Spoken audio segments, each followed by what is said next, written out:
President Trump lost, and she's promoted the big lie about election fraud. She's also endorsed executing Democratic lawmakers on Facebook in 2018 and 2019. She's also suggested that the mass shootings in Las Vegas and Parkland were so-called false flag operations, in other words, fakes.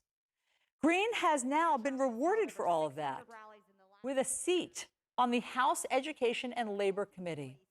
This morning, we are seeing this video before Greene was elected to Congress of her harassing Parkland massacre survivor David Hogg on his way to talk to lawmakers about gun reform.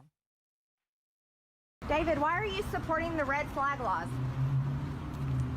If Scott Peterson, the resource officer at Parkland, had done his job, then Nicholas Cruz wouldn't have killed anybody in your high school, or at least protected them. Why are you supporting red flag gun laws that attack our Second Amendment rights? And why are you using kids as a barrier? Do you not know how to defend your stance? So I'm walking. He's got nothing to say. Sad. He has nothing to say because there really isn't anything to say, you guys. He has nothing to say because he's paid to do this. Guess what? I'm a gun owner. I'm an American citizen. And I have nothing, but this guy with his George Soros funding and his major liberal funding has got everything. I want you to think about that. That's where we are. And he's a coward. He can't say one word because he can't defend his stance. Joining us now is David Hogg. He is the co-founder of the March for Our Lives. David, great to see you, as always. That was March of 2019. Do you remember that moment? Do you remember seeing her and what you were thinking?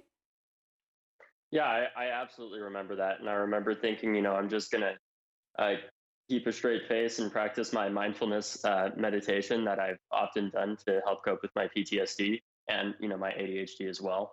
And it was actually really helpful in that regard because we can see in that video, they're clearly trying to get a rise out of me and the fellow activists that I'm with by asking incredibly triggering questions, saying the name of my shooter and the name of the shooter at my high school and, stuff like that. So, sometimes it's just, as I was told growing up, it's just better not to respond to bullies and just walk away.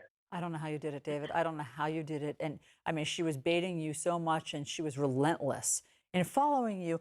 She was heckling you. I mean, obviously, you had survived the Parkland school shooting. So she's bringing all of this up. She also said during that she said, I have a concealed carry permit. I carry a gun, she said, for protection. How did you interpret that? Did you hear that as a threat when she was chasing you saying that? Oh, absolutely. But, what I always say to myself, Allison, is that if they shoot me, they prove my point. And the reality is they can't kill a movement because the reality with that as well, it's funny when they say that we're paid off and stuff. And I can tell you that there's no amount of money that you could ever pay any of us to do this work because that's not why we do it. None of us want to be doing this, but we have to because sadly, corrupt elected officials like Marjorie Taylor